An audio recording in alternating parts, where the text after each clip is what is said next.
अस्सलाम वालेकुम dear students, मैं हूं गुलाम रसूल और एक नई वीडियो के साथ हाजिर खिदमत। डियर स्टूडेंट्स, हमारी आज की वीडियो फर्स्ट ईयर उर्दू की हमारी एक नज़म है आज़ादी, जिसके शायर हैं एहसान दानिश।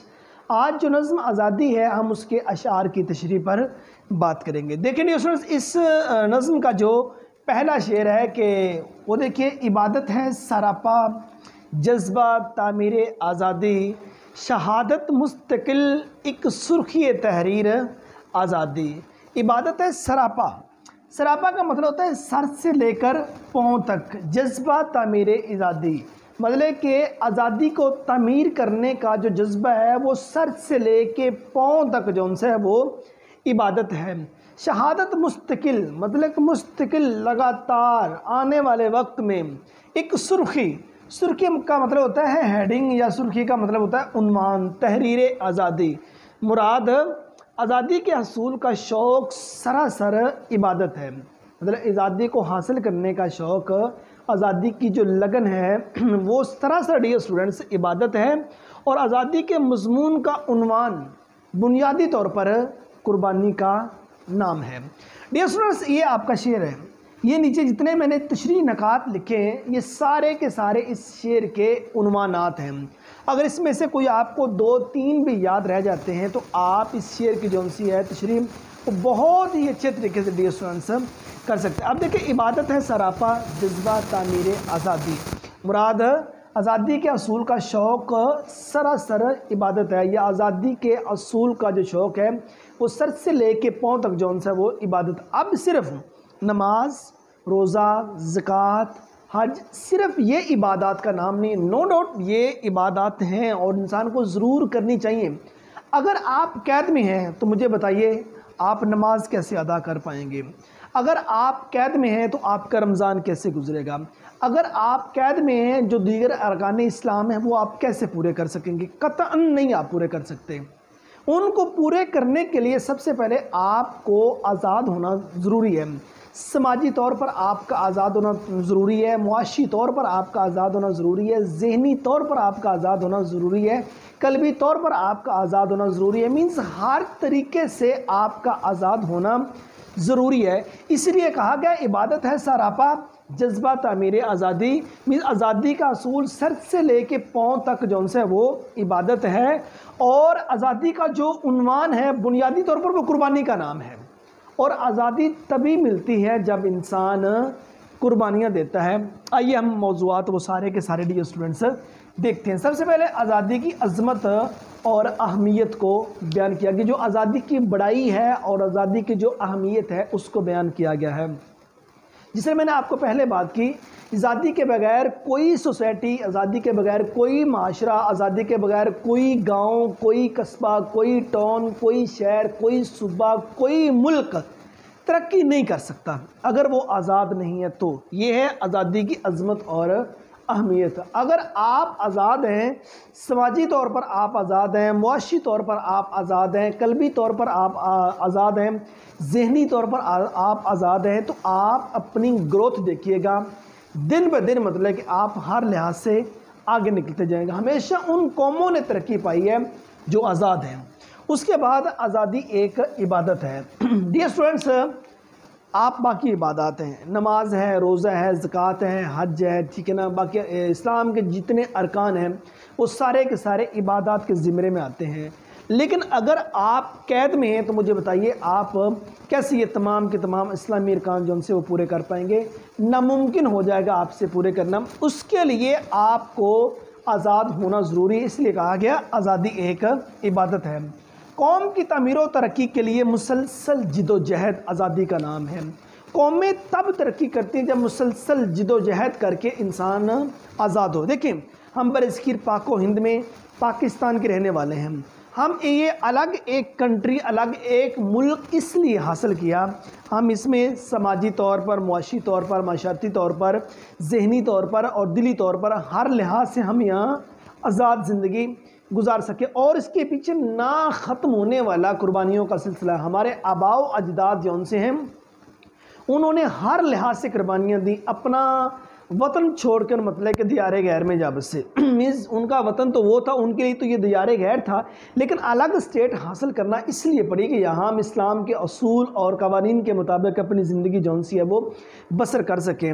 मतलब वो अपनी ज़मीनें छोड़कर आ गए, अपनी औलादें छोड़कर आ गए, कईयों के सर कटे, कईयों के धड़ कटे, मतलब कि वो खून का दरिया जौन सा है वो बह कर, मतलब खून के दरिया क्रॉस करके डियर स्टूडेंट्स वो इस मुल्क के लिए, मतलब कि इस मुल्क को आज़ाद देखने के लिए वो लोग यहाँ आए। मीन्स उनका ना ख़त्म होने वाला जो कुर्बानियों का सिलसिला इसके पीछे मौजूद है। और आज़ादी का दवाम, और आज़ादी का दवाम तभी हासिल होता है जब इसके पीछे मुसलसल जिदोजहद हो। आज़ादी को दवाम तभी मुमकिन होता है जब मतलब आप हर लिहाज से स्ट्रॉन्ग हों, और आपको कुर्बानी देना इसके लिए ज़रूरी होती है। एक नस्ल की कुर्बानी पे जो दूसरी नस्ल है वो आकर अमन और सुकून की ज़िंदगी बसर करती है। शहादत एक मुस्तकिल तारीख, मतलब कि आप देखें आज़ादी हासिल करने के लिए कई नौजवान ऐसे हैं जिन्होंने जज्बा शहादत जौन सा है वो जज्बा शहादत से सरशार हुए, जिन्होंने मतलब कि जिन्होंने अपनी जो जान थी वो कुर्बान कर दी। और ऐसे लोगों के लिए रब्बे करीम ने कहा जो अल्लाह की राह में अपनी जान कुर्बान करें उन्हें मुर्दा ना कहो, और वो तो ज़िंदा हैं और अल्लाह के हुजूर अपना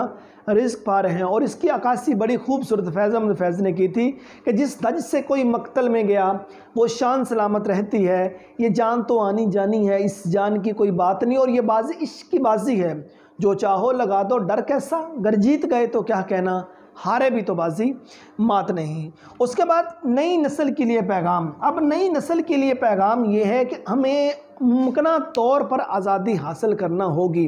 ये अलग स्टेट, ये अलग मुल्क, ये अलग वतन किस लिए बनाया गया, ठीक है ना, ताकि हम इस्लाम के जितने कवानीन हैं उनमें आज़ादाना तौर पर मतलब कि हम अपनी ज़िंदगी जौन सी है वो बसर कर सकें। नई नस्ल के लिए पैगाम ये मुल्क हासिल करने के लिए, ये वतन, ये स्टेट हासिल करने के लिए जो हमारे आबा अजदाद हैं उनका जो खून है वो पानी की जगह पे, उनका गोश्त गारे की जगह पे, उनकी हड्डियाँ ईंटों की जगह पे इस्तेमाल हुई हैं। उसके बाद ये मुल्क जौन सा है ये मार्ज़े वजूद में आया है। उसके बाद ये आज़ादी जौन सी थी वो हमें नसीब हुई है। और उसके बाद ये स्टूडेंट्स आज़ादी खुददारी की बुनियाद। अगर हम खुददार ना होते तो हम ग़ुलामों में ज़िंदगी बसर करते रहते। एक खुददारी थी तो अलग वतन, अलग स्टेट जौन सी है वो हासिल करने पर हम लोग मजबूर हो गए। और उसके बाद नौजवान नस्ल के लिए है कुर्बानियों की लाज ज़रूर रखें, ठीक है ना। ये वाला जो वतन हासिल किया गया है, ये मुल्क हासिल किया गया है, इसके पीछे हमारे आबा व अजदाद की ढेर सारी कुर्बानियाँ हैं। पूरी की पूरी नस्ल जौन सी है उन्होंने मतलब कि जान के नजराने पेश किए हैं, और उसके बाद इस मुल्क की जो बुनियादें हैं वो इस्तवार की गई हैं। उसके बाद ये मुल्क जौन सा है वो बना है। तो नौजवान नस्ल के लिए ये पैगाम है, आबा व अजदाद की जो दी हुई कुर्बानियाँ हैं उसकी लाज वो ज़रूर रखें। उसके बाद है डियर स्टूडेंट्स शेयर नंबर 2, जहाँ आज़ाद कर सकते ना हो तकरीर आज़ादी, मेरी वो आज़ादी मेरी नज़रों में है तहकीर आज़ादी। कहते जहाँ आज़ाद रहकर आप एक तकरीर नहीं कर सकते, जहाँ आज़ाद रहकर आप बोल नहीं सकते, जहाँ आज़ाद रहकर आप अपने दिल का इजहार नहीं कर सकते, कहते कि मेरी नज़रों में वो आज़ादी नहीं है, बल्कि वो आज़ादी की बेकदरी है, आज़ादी की ज़िल्लत है, और आज़ादी का मतलब कि आज़ादी को घटिया नीचा दिखाना है। मतलब ऐसा वतन, ऐसा मुल्क, ऐसी स्टेट, ऐसी रियासत जहां आप आज़ादाना तौर पर तकरीर नहीं कर सकते, कि मीन्स आपको इजाज़त नहीं है आप ये वाले लफ्ज़ जौन से अदा कर सकें। आप हर लिहाज से कैद, आपको फिज़िकली तौर पर लग रहा होगा आप आज़ाद फिर रहे हैं, लेकिन आप कुछ लिख नहीं सकते। अगर आप कुछ मतलब कि स्टेट के ख़िलाफ़ लिखेंगे, हुकूमत के ख़िलाफ़ लिखेंगे, आपको जौन सा है वो कैद कर दिया जाएगा। अगर आप गवर्नमेंट के, हुकूमत के ख़िलाफ़ लिखेंगे आपको उठा लिया जाएगा, ठीक है। आप आज़ादाना तौर पर चंद जुमले जौन से वो आप अदा नहीं कर सकते। डियर स्टूडेंट्स, मुल्की हालात इस वक्त आपके सामने मौजूद हैं। कौन कहाँ आज़ादाना बोल सकता है, जो भी बोलता है उसको गायब कर दिया जाता है, उसके बाद वो अल्लाह के सुपुर्द होता है। अब देखें, अगर आप आज़ाद तकरीर नहीं कर सकते वो आज़ादी तो ना ही, वो तो आज़ादी की बेकदरी हुई। अब देखें ये तशरीह नकात ये सारे इसके मौज़ूआत हैं। पहला मौजू देखिए, इजहार राय की आज़ादी का हक़। हर पाकिस्तानी को उसका किसी भी तफरके से ताल्लुक़ है, उसका किसी भी मज़हब से ताल्लुक़ है, अगर वो मुल्क पाकिस्तान का रहशी है, उसको ये हक़ हासिल है वो इजहार राय दे, उसको ये हक़ हासिल है वो बातचीत करे, उसको ये हक़ हासिल है एक एक चीज़ पे वो नुक्ताचीनी करने का हक़ रखता है। रीज़न डैट वो इस मुल्क का बशिंदा है, वो यहाँ का रहशी है। हज़रत उमर फ़ारूक रज़ी अल्लाह ताला अन्हु का दौर था। आपने कहा लोगों मेरी बात सुने, तो मतलब आप मसनद पर, मसनद खिलाफत पर मुतमक्किन थे, बैठे हुए थे आपने कहा लोगों मेरी बात सुनो, मेरी बात मानो। लोगों ने कहा ना ही आपकी बात सुनेगी ना ही मानेंगे। पूछा क्या क्यों? कहा सभी को बैतुल माल से एक एक चद्दर मिली है और आपको भी एक चद्दर मिली और आप कड़ियल जवान है, एक चद्दर से आपका लिबास नहीं बनता, बताओ दूसरी चद्दर कहाँ से ली? आपने कहा मेरे बेटे अब्दुल्ला बिन उमर को बुलाओ। अब्दुल्ला को बुलाया गया, कहा अब्दुल्ला इनको बताओ मैंने दूसरी चद्दर कहाँ से ली? अब्दुल्ला ने कहा जो बैतुल माल में मुझे चद्दर मिली थी, मेरे बाप का एक चद्दर से लिबास नहीं बनता था, मैंने अपनी चद्दर भी जौन सी वो अपने बाप को दे दी। देन लोगों ने कहा अब आपकी बात सुनेंगे भी, अब आपकी बात मानेंगे भी। तो हम काहे को कहते हैं कि जनाब जी अगर वो खाता है तो लगाता भी तो है ना। हमारे मुल्क का पैसा, हमारे टैक्सों का पैसा, हमारे खून पसीने की कमाई जौन सी है वो यहाँ जा रही है और हमें इतना हक भी नहीं है कि हम पूछ सकें। अगर हम थोड़ा सा पूछने की जिसारत करते हैं, हम थोड़ा सा पूछने की हिम्मत और ताकत करते हैं और हमारे साथ हुस्न सलूक क्या होता है, हमारी ज़ुबानें काट दी जाती हैं, हमारे हाथ से कलम छीन लिए जाते हैं। हमारा ऐसा तो हाल हो चुका है। और उसके बाद इजहार पर पाबंदी आज़ादी की यह नफ़ी है। अगर आप किसी मुस्लिम को, अगर आप किसी पाकिस्तानी को, अगर आप यहाँ के बशिंदे को, यहाँ के रहशी को अगर इजहार ही नहीं करने दे रहे, वो अपना दुख अपना सुख वो नहीं अगर बयान, मुआशी तौर पर इतना ज़्यादा कमज़ोर और उसको जलील किए खड़े हैं कि उसके पास इतनी हिम्मत ना हो सके मतलब कि वो बोल सके। अब मतलब कि देखो स्टेट को चाहिए है ना वो ओवरऑल देखे, नौजवान तबका बेरोज़गार है, स्टेट को देखना चाहिए, अच्छी सेहत नहीं अवेल हो रही, सेहत को गवर्नमेंट को देखना चाहिए, गरीब मतलब कि बिलक बिलक के मर रहे हैं, स्टेट को देखना चाहिए। जहां हमारे मुमकिन जो मुमकिन तौर पर हमें हमारा राइट मिलना चाहिए था वो नहीं मिल रहा, स्टेट को देखना चाहिए। हमारा इतना तो हक बनता है ना जो कि नहीं दिया जा रहा। ज़ाहिर और बातिन का तज़ाद है। ज़ाहिरी तौर पर ये स्टेट हमें कहती है कि हम आपके साथ हैं, ज़ाहिरी तौर पर मतलब कि ये हमें हुकूमत कहती है हम आपके साथ हैं, लेकिन बातनी तौर पर देखा जाए इसके उलट है। वो अंदर ही अंदर से मतलब कि ऐसी छुरियाँ, ऐसे खंजर, ऐसे चाकू चलाते जा रहे हैं या अंदर ही अंदर से ऐसा काटते जा रहे हैं कि टोटली तौर पर जो मतलब कि एक मिडिल तबके का भी इंसान है वो भी मतलब कि वेंटिलेटर पर चला गया है। उसके हालात व वाक़यात देख लें क्या हो गए हैं। अगर देखें ये मुल्क ये मुल्क एक ज़रई मुल्क है और ज़रात का किरदार जिसमें रीढ़ की हड्डी की मानिंदा इसका, ठीक है ना। और अगर उसी पर जवाल आ गया है तो हालात वाक़यात सारे के सारे आपके सामने। एक सान के कमज़ोर होने से आपका पूरा का पूरा माशरा, आपकी पूरी की पूरी जो सोसाइटी है ना वो मुंह के बल जा गिरती है। और इस वक्त सोसाइटी गिरी पड़ी है, आपके सामने ये चीज़ें मौजूद हैं और हमें दिखाया कुछ जाता है, अंदर खाते कुछ और है। गुलामी की नई शक्ल, गुलामी की नई शक्ल क्या है? हमें मतलब कि अपने ही मतलब के जो वो उनके मामलात हैं उन्हीं के अंदर लगाते जा रहे हैं। गुलामी की नई शक्ल ये है कि जनाब जी हमें चंद नोटों के चक्करों के पीछे डाल के, चंद नई स्कीम जो सी उनके चक्करों के अंदर डाल के हमें उधर को लगा दिया गया है और हमें ज़हनी तौर पर मफलूज कर दिया गया है। तलीम को डी वैल्यू कर दिया गया है, जॉब्स ना होने के बराबर हो गई हैं। हर मतलब कि गरीब जौन सा है वो बेचारा बिलक बिलक के मारे अमीर अमीर से अमीर तर होता जा रहा है, गरीब गरीब से गरीब तर होता जा रहा है। दो तबके रह गए, अमीर और गरीब, मिडिल फैमिली का कॉन्सेप्ट ही नहीं रह गया। गुलामी की नई एक शक्ल दे दी गई है।